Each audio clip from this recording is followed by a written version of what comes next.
គុំបងសូមជម្រាបសួរបងប្អូនអរគ្នាក្នុងព្រះម្ចាស់ព្រះយេស៊ូវគ្រីស្ទ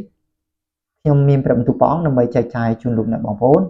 គឺនៅក្នុងព្រះគម្ពីរកូរិនថូសខ្សែទី2ចំពុក6ខ16ខ្ញុំសូមអានជូនថាវិហារនៃព្រះសំណុំ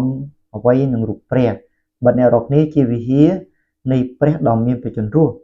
ដូចជាព្រះទ្រង់មានព្រះបន្ទូលថាអញនឹងនៅក្នុងគេហើយនឹងដើរជាមួយផងអញនឹងធ្វើជាព្រះដល់គេហើយគេនឹងធ្វើជារាជដល់អញអរគុណព្រះអង្គព្រះបន្ទូលរបស់ផងបងបានចែងតាមរយៈលោកសាវកពលផ្ញើទៅដល់ក្រុមជំនុំនៅកូរិនថូសថាយ៉ាងដូចនេះថា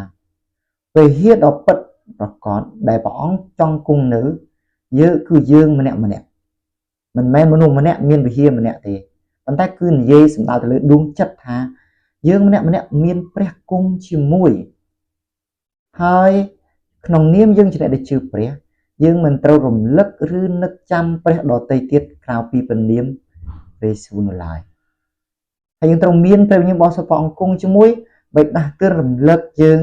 ជាប្រចាំថ្ងៃផងដែរហើយយ៉ាងដូចនេះហើយ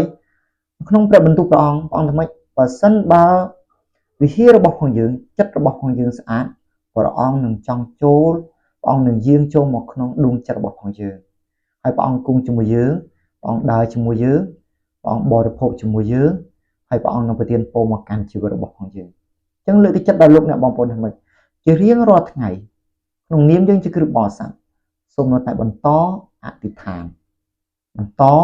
ថ្វាយបង្គំបន្តផ្សាយដំណឹងល្អបើសិនបើយើងអត់មានព្រះវិញ្ញាណបរិសុទ្ធព្រះអង្គគង់ជាមួយទេយើងអត់អាចនឹងដើរតាមព្រះបានទេយើងអាចនឹងនឹកចាំអំពីរបៀបរស់នៅរបៀបលោកីហើយយើងមិនញែកខ្លួនចេញពីបរិសុទ្ធសម្រាប់ព្រះបានឡើយហើយក្នុងព្រះបន្ទូលព្រះអង្គថាយើងបានសង្គ្រោះ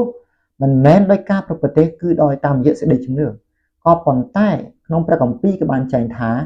សេចក្តីជំនឿបើខ្វះការប្រព្រឹត្តនោះមានន័យថាស្លាប់ហើយ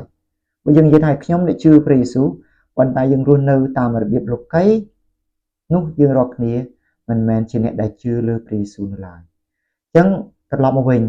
ដួងចិត្តរបស់ផងយើងត្រូវមានព្រះយេស៊ូវតែម្នាក់គត់នៅក្នុងជីវិតរបស់ផងយើងត្រូវតែថ្វាយបង្គំព្រះអង្គតែមួយគឺជាព្រះនាមព្រះយេស៊ូវគ្រីស្ទអញ្ចឹងលើកទឹកចិត្តដល់បងប្អូនអរគ្នាថាម៉េច